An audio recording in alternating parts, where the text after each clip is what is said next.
તો આ દરમિયાન એક મોટા સમાચાર મળી રહ્યા છે। હિટ એન્ડ રનનો નવો કાયદો હાલ લાગુ નહીં થાય, કાયદાની જોગવાઈનો હાલ અમલ નહીં, આ નિર્ણય કરવામાં આવ્યો છે। ટ્રાન્સપોર્ટ એસોસિએશને ડ્રાઈવરોને કામ પર પરત ફરવા માટે પણ અપીલ કરી છે। સરકાર અને ટ્રાન્સપોર્ટ એસોસિએશન વચ્ચે બેઠક બાદ આ મોટો નિર્ણય કરવામાં આવ્યો છે।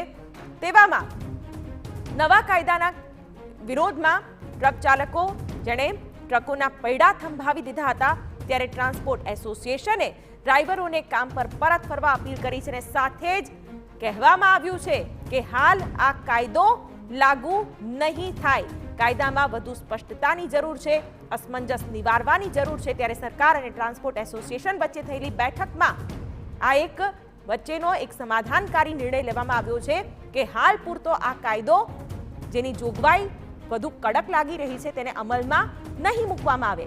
સરકાર અને ટ્રાન્સપોર્ટ એસોસિએશન વચ્ચે એક બેઠક થઈ અને તેમાં આ મહત્વપૂર્ણ નિર્ણય લેવામાં આવ્યો છે। દેશભરના જે ટ્રાન્સપોર્ટર્સ છે, જે વાહન ચાલકો છે, ટ્રક ચાલકો છે, તેઓ આ કાયદાનો સતત વિરોધ કરી રહ્યા છે, કારણ કે તેમાં જે કલમો છે તેને વધુ કડક કરવામાં આવી છે।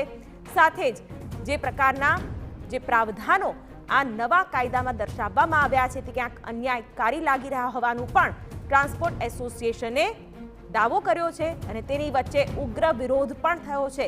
ઠેક ઠેકાણે વિરોધ પ્રદર્શનોના દ્રશ્યો સામે આવ્યા છે, ક્યાંક રસ્તા બ્લોક કરવામાં આવ્યા છે, ક્યાંક ટાયરોમાં આગ લગાવવામાં આવી છે। ત્યારે આ પ્રકારની જે ઘટનાઓ બની, આ પ્રકારના પ્રદર્શનો થયા, તેની વચ્ચે સરકારે હાલ તો આ કાયદાને અમલ નહીં કરવાનો નિર્ણય કર્યો છે।